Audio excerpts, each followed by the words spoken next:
मतलब माइथन स्टील।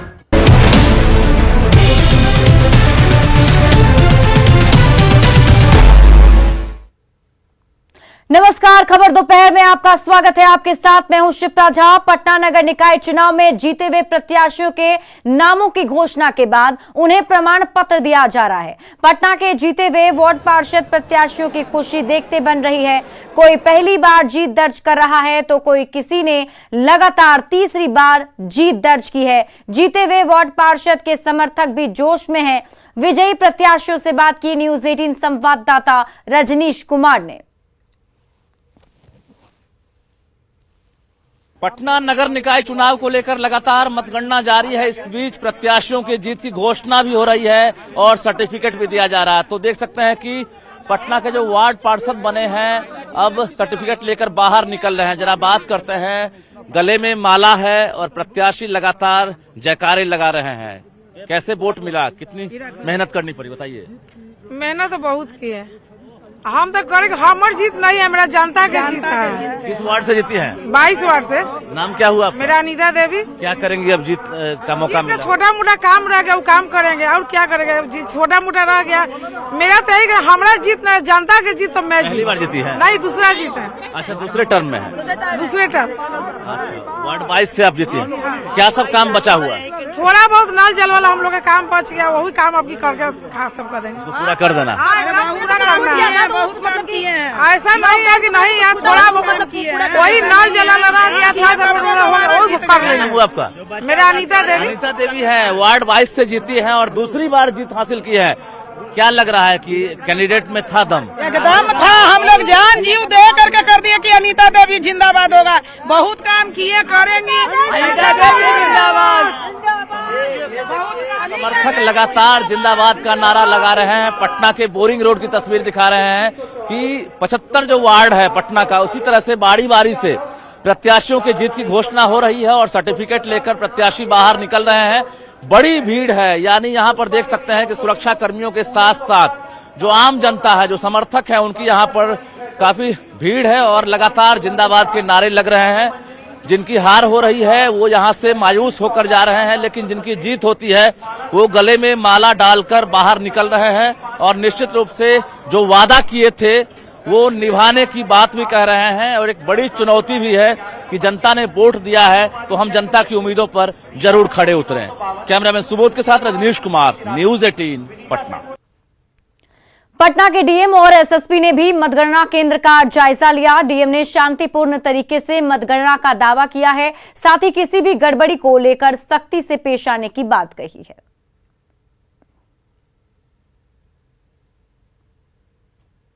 और जैसे जैसे क्लियर होते जा रहा है, पार्षद लोगों का भी हम लोग यहाँ से देते जा रहे हैं। लगभग 30 वार्डों का दिया जा चुका है और बाकी सब प्रोसेस में है। प्रमाण पत्र दिया जा रहा है, तो कोई समस्या नहीं है। बहुत ही स्मूथली काउंटिंग चल रही है, पूरी पारदर्शिता के साथ। जीत के बाद सर क्या जुलूस निकालने की अनुमति है? नहीं, जीत के बाद जुलूस प्रतिबंधित है। ये आप लोगों के माध्यम से हम लोग सभी जो विजेता होंगे कैंडिडेट, उनको हम लोग बता रहे हैं कि जीत के बाद किसी प्रकार का जुलूस प्रतिबंधित है, अन्यथा कड़ी कार्रवाई की जाएगी। पटना नगर निगम के 75 वार्डों में आधे से ज्यादा वार्डों के प्रत्याशी के जीत की घोषणा हो चुकी है और काउंटिंग स्थल के बाहर भीड़ बढ़ती जा रही है। एएन कॉलेज के बाहर प्रत्याशियों के समर्थक लगातार नारा लगा रहे हैं। ढोल नगाड़ों के साथ प्रत्याशियों का स्वागत करते दिख रहे हैं। मतगणना स्थल पर प्रशासन ने भी सुरक्षा के पुख्ता इंतजाम किए। मतगणना केंद्र से और अधिक जानकारी दे रहे हैं न्यूज 18 संवाददाता रजनीश कुमार। पटना के एएन कॉलेज मतगणना केंद्र से जश्न की अलग अलग तस्वीर देखने को मिल रही है और बड़ी संख्या में जो समर्थक हैं वो लगातार नजर बनाए हुए हैं। तो एएन कॉलेज के बाहर देखिए कि किस तरह से बैरिकेडिंग के अंदर जो समर्थक हैं वो जीत का लगातार इंतजार कर रहे हैं। जैसे जैसे घोषणा हो रही है, जो प्रत्याशी जीतते हैं उनके लिए लगातार जिंदाबाद का नारा लगने लगता है, तालियां बजती है और फूल माला लेकर सभी स्वागत के लिए दौड़ने लगते हैं। तो कुछ समर्थक उनसे हम बात भी करते हैं। किन के लिए आए हैं? हम वार्ड नंबर 17 के प्रत्याशी के लिए आए हैं। अभी रिजल्ट नहीं आया? अभी रिजल्ट नहीं आया है। ये सब लेकर आए हैं, माइक वगैरह बाजा वगैरह? ये हम पूरा संतुष्ट हैं कि वो 3000 वोट से अधिक से जीतेंगे। इसीलिए हम लोग पहले से तैयार हैं आप? हाँ, मतलब हम पूरा मतलब तैयार हैं। पूरी तैयारी से आए हैं। अच्छा, क्या चांस है, कौन है उम्मीदवार आपके? उषा देवी, वार्ड नंबर 46। घोषणा नहीं हुई है अभी? नहीं हुआ है। क्या सब करेंगे जीतने के बाद? जितने बाद जो सारा काम वार्ड 46 का बचा हुआ है उस काम को पूरा करेंगे। पूरी तैयारी में है? पूरी तैयारी में है। तो ये हम कैमरामैन सुबोध से कहेंगे, जरा आप ऊपर की तस्वीर दिखाइए और पैन करके दिखाइए कि पूरे बोरिंग रोड इलाके में किस तरह से समर्थकों की भीड़ से पट गई है और सुरक्षा कर्मी भी उतने ही संख्या में मौजूद हैं। चारों तरफ बैरिकेड किया गया है, बावजूद जोश जो है हाई पर है और लगातार जो समर्थक हैं सुबह से बने हुए हैं। तो ये देखिए, महिला हो या फिर पुरुष हो, वो यहाँ पर स्वागत में खड़े हैं और जो जीतते हैं बाहर निकलते ही उनको फूल माला से उनका स्वागत किया जाता है। तो ये तस्वीर है और देख सकते हैं कि किस तरह से जश्न मन रहा है पटना के एन कॉलेज में। यानी पार्षद प्रत्याशी जो है उनके धीरे धीरे नाम सामने आने लगे हैं कि कौन जीत रहा है और कौन हार रहा है। हालांकि डिप्टी मेयर और मेयर पर सभी की निगाहें टिकी है, लेकिन अभी तक जीत की घोषणा नहीं हुई है। जरा हम ऊपर आपको लिए चलते हैं और देखिए कि अभी भी भीड़ जो है चारों तरफ से आपको देखने को मिलेगी। कुल मिलाकर तकरीबन 5 घंटे से जो लोग हैं बोरिंग रोड में लगातार बने हुए हैं एएन कॉलेज के पास और सभी अपने अपने प्रत्याशियों के जीत के इंतजार में है। कोई दावा कर रहा है तो कोई इंतजार कर रहा है। तो ये तस्वीर है और निश्चित रूप से कुछ देर बाद ये पता चल सकेगा कि पटना के सभी 75 वार्ड के पार्षद कौन बने हैं और उसके साथ साथ पटना के डिप्टी मेयर और मेयर कौन बन रहे हैं। कैमरामैन सुबोध के साथ रजनीश कुमार, न्यूज़ 18 पटना।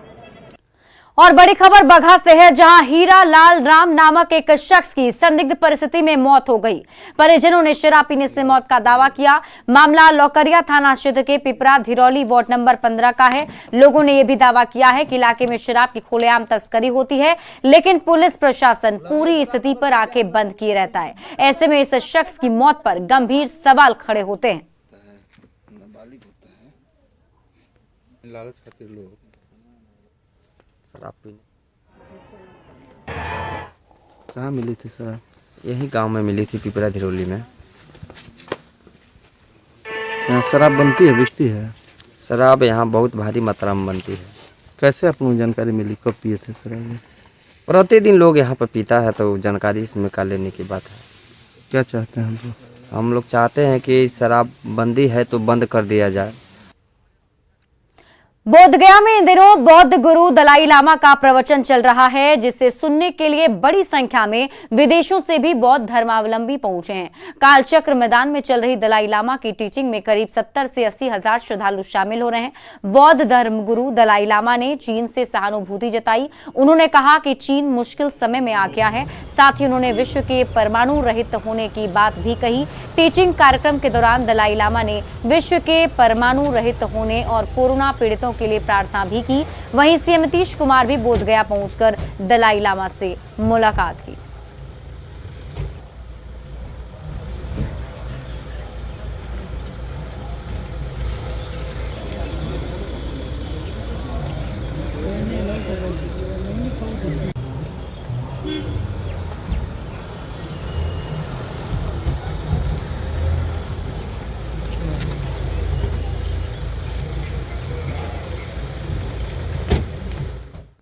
भारतीय टीम के स्टार ऋषभ पंत सड़क हादसे का शिकार हो गए। हादसा दिल्ली देहरादून हाईवे पर हुआ, जब उनकी कार डिवाइडर से जा टकराई, जिसके बाद कार में आग लग गई। गाड़ी ने आग पकड़ी तो पंत शीशा तोड़कर बाहर निकल गए। हालांकि पंत को फिर भी काफी गंभीर चोटें आई हैं। हादसे का सीसीटीवी फुटेज भी सामने आया है, जो हम आपको आपके टीवी स्क्रीन पर दिखा रहे हैं। रुड़की लौटते समय गुरुकुल नारसन के पास यह हादसा हुआ। देहरादून के अस्पताल में उनका इलाज चल रहा है। सड़क दुर्घटना में गंभीर रूप से घायल हुए क्रिकेटर ऑपरेटर ऋषभ पंत के इलाज का पूरा खर्चा उत्तराखंड सरकार उठाएगी। वहीं बीसीसीआई की तरफ से भी पंत के हादसे को लेकर बयान सामने आया है। बोर्ड के सचिव जय शाह ने ट्वीट कर लिखा कि मेरी प्रार्थनाएं और विचार ऋषभ पंत के साथ हैं। उम्मीद है कि वो जल्द ही अपनी चोट से रिकवर होंगे। मैंने उनके परिवार और उनका इलाज कर रहे डॉक्टरों से बात की है। ऋषभ की हालत स्थिर है और उनके जरूरी स्कैन हो रहे हैं। हमारी उनकी सेहत पर नजर है और उन्हें हम हर संभव मदद मुहैया कराएंगे।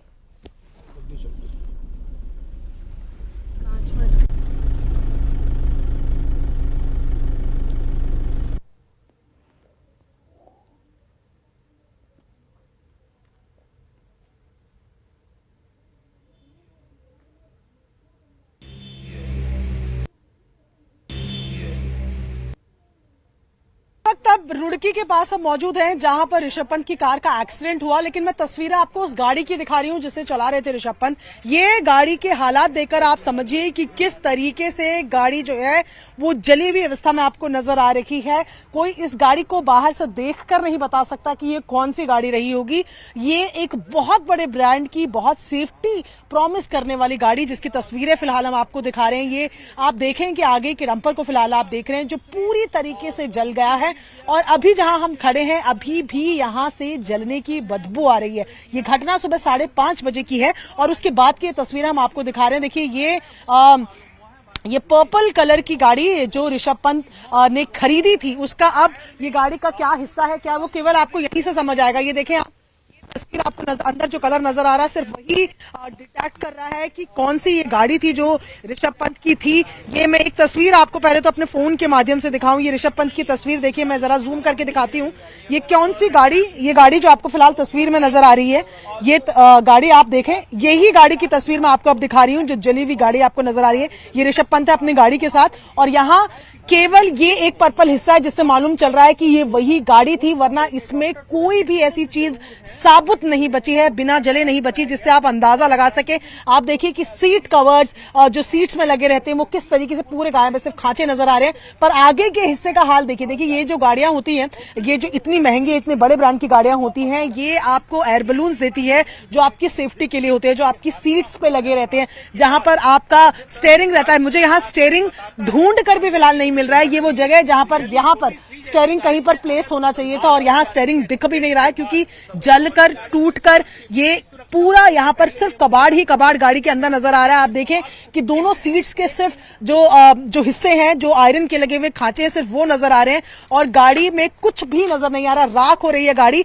यहाँ आप देखें ऊपर छत का हाल देखिए गाड़ी के जरा, ये किस तरीके से गाड़ी आपको नजर आ रही है, पूरी तरह से जल गई है। गाड़ी इस तरह से जली हुई कि जहां से आप हाथ लगाएं वहां गाड़ी से केवल आपको ये देखें आप कैसे पिघल पिघल के जली हुई है गाड़ी। नीचे टायर का हाल देखें एक बार, टायर पूरी तरीके से गल गई। ये जो अलॉय लगे रहते हैं टायर में, ये देखिए ये सिर्फ ये लगे हुए हैं और मैं अगर हाथ से इन्हें खींचूं तो ये भी बाहर निकल रहे हैं। इस तरह गाड़ी चली आप। और यहाँ आप देखें कि इस गाड़ी को टो करके यहाँ पर अभी चौकी में रखा गया क्योंकि जाहिर तौर पर हाईवे में गाड़ी को छोड़ा नहीं जा सकता। तो ये जो हिस्से यहाँ तक आए हैं आप अंदाजा केवल इन तस्वीरों को देखकर लगाइए कि क्या चीज से सरवाइव किया है। और इसीलिए इसको मिरेकल कहा जा रहा है, चमत्कार कहा जा रहा है, क्योंकि गाड़ी जो है वो डिवाइडर से भी डिसबैलेंस होती होती आगे बढ़ी है और उसके बाद जहां टकराई है वहां क्या हाल हुआ है। अगर समय रहते खुद बाहर नहीं निकलते ऋषभ पंत, क्योंकि ऋषभ पंत की जो तस्वीरें सामने आ रही है लहूलुहान नजर आ रहे हैं, लेकिन जान बच गई है, खतरे से बाहर है और ये तस्वीरें अपनी कहानी खुद कह रही है।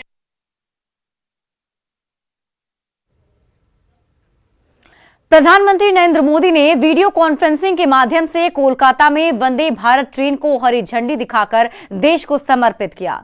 नई वंदे भारत ट्रेन पश्चिम बंगाल के हावड़ा से न्यू जलपाईगुड़ी तक जाएगी। नई ट्रेन 7 घंटे 45 मिनट में ये दूरी तय कर लेगी। इससे कोलकाता और पूर्वोत्तर के प्रवेश द्वार सिलीगुड़ी के बीच यात्रा का समय कम हो जाएगा। ये ट्रेन 3 स्टेशन बारसोई, मालदा और बोलपुर में रुकेगी। आधुनिक यात्री सुविधाओं के साथ ये सेमी हाई स्पीड ट्रेन उत्तरी बंगाल के पर्वतीय क्षेत्रों के साथ सिक्किम जाने वाले पर्यटकों के लिए फायदेमंद है। अत्याधुनिक सुविधाओं से लैस इस ट्रेन में 16 डिब्बे हैं। इनमें से 2 डिब्बे चालकों के लिए हैं। ट्रेन में 2 एग्जीक्यूटिव कार जबकि बाकी सामान्य चेयर कार हैं। प्रत्येक चेयर कार में 78 सीट हैं और विशेष रूप से डिजाइन की गई मेज है। ये ट्रेन हफ्ते में 6 दिन चलेगी। पूर्वी क्षेत्र की ये 7वीं वंदे भारत एक्सप्रेस है। उत्तर प्रदेश, हिमाचल प्रदेश, गुजरात, मध्य प्रदेश, महाराष्ट्र, तमिलनाडु और नई दिल्ली में पहले ही ऐसी ट्रेन चल रही है। अगले 3 साल में रेलवे की देश भर में ऐसी 400 ट्रेन चलाने की योजना है। भारत दुनिया में सबसे लंबी रिवर क्रूज यात्रा का शुभारंभ भी करने जा रहा है। स्वदेश में विकसित ये अपनी तरह का अनोखा क्रूज है जो यूपी के वाराणसी से निकलकर बांग्लादेश होते हुए 3200 किलोमीटर लंबी जल यात्रा पूरी कर असम के डिब्रूगढ़ तक पहुंचेगा। पीएम मोदी ने कहा कि 13 जनवरी 2023 को वाराणसी से इस क्रूज यात्रा का शुभारंभ होगा। गंगा और ब्रह्मपुत्र नदियों के बीच वाटरवे लिंक स्थापित करने पर भी काम किया है। मैं आज देश के लोगों को इससे जुड़ी भी एक जानकारी देना चाहता हूं। 13 जनवरी 2023 को काशी से, वाराणसी से एक क्रूज जा रहा है जो 3200 किलोमीटर लंबे वाटरवे से होते हुए, बांग्लादेश से होते हुए डिब्रूगढ़ तक पहुंचेगा। ये पूरे विश्व में अपनी तरह का अभूतपूर्व क्रूज होगा। ये भारत में बढ़ते क्रूज टूरिज्म का भी प्रतिबिंब बनेगा। मैं पश्चिम बंगाल के लोगों से भी आग्रह करूंगा कि इसका जरूर लाभ उठाएं।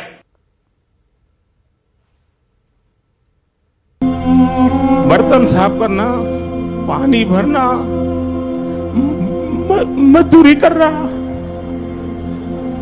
एक तपस्वी की जीवन यात्रा आज अपने अंतिम पड़ाव पर पहुंच गई। जीवन मूल्यों के प्रति सतत समर्पित एक निष्काम योगी ने आज अपने जीवन कारवां को अलविदा कह दिया। प्रधानमंत्री नरेंद्र मोदी के शब्दों में शानदार शताब्दी का ईश्वर चरणों में विराम हो गया है। प्रधानमंत्री नरेंद्र मोदी की मां हीराबा आज पंच तत्व में विलीन हो गईं और कर्मयोगी पुत्र को राष्ट्र सेवा और अथक प्रयास करने का मूल मंत्र दे गईं। पीएम मोदी ने सबसे पहले ट्वीट कर अपनी मां हीराबा के निधन की जानकारी सबको दी। मां के निधन की सूचना मिलते ही पीएम मोदी सीधे अहमदाबाद पहुंचे। गांधीनगर में उन्होंने अपने भाई पंकज मोदी के घर में मां के पार्थिव शरीर के दर्शन किए और उन्हें बार बार नमन किया। थोड़ी देर में मां हीराबा की अंतिम यात्रा का कारवां शमशान घाट की ओर चल पड़ा। शमशान घाट में पीएम मोदी मां के अंतिम दर्शन किए और उन्हें आखिरी विदाई दी। पीएम मोदी ने मां को मुखाग्नि दी और देखते ही देखते मां ही बेन का पार्थिव शरीर पंचतत्व में विलीन हो गया। एक निष्काम कर्मयोगी के निष्काम कर्मयोग का सफर इस तरह अंतिम पड़ाव पर पहुंच गया। मां को अंतिम विदाई देकर पीएम मोदी अपने कर्तव्य पथ पर फिर से चल पड़े। आज उनके निर्धारित कार्यक्रमों में कोई बदलाव नहीं किया गया। वो तय कार्यक्रम में हिस्सा भी लिए। पीएम वर्चुअल रूप से नेशनल गंगा परिषद की बैठक में भी शामिल होंगे।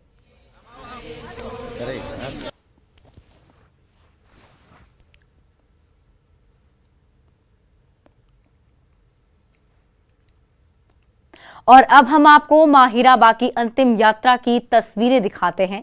पीएम मोदी ने मां के अंतिम दर्शन किए और किस तरीके से उन्होंने एक एक रीति रिवाज को निभाया, वो इन 5 तस्वीरों के जरिए आप समझ पा रहे होंगे। पीएम मोदी ने अपनी मां को नमन किया, मां की अर्थी को कंधा दिया और मां के पार्थिव शरीर को मुखाग्नि दी। इस दौरान सभी लोगों की आंखें नम हो गईं, सभी लोग भाव विभोर हो गए।